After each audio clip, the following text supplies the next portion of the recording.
bawang, nilagay na natin ang ating sibuyas.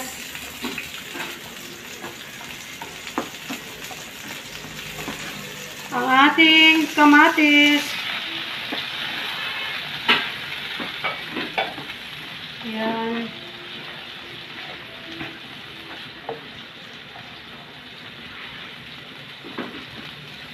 Tapos ang unahin natin ay yung ang tangkay muna.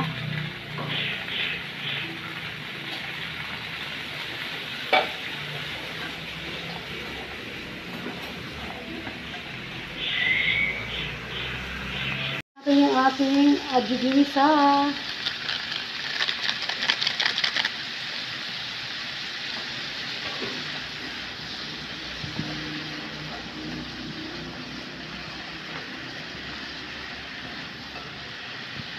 Tapos, ilagay na natin yung ating tuyo at suka na magkasama dito.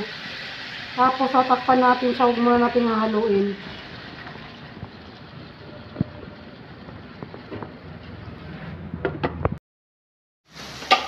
Ayan.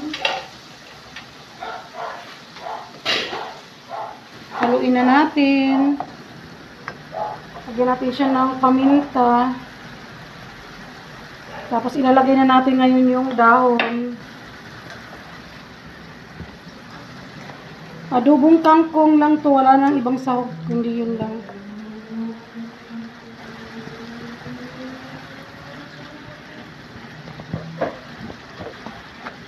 Hindi pa masyadong malambot yung tangkay, so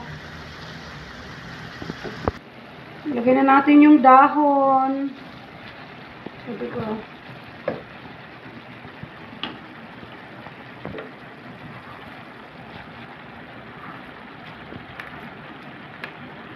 Masarap yan.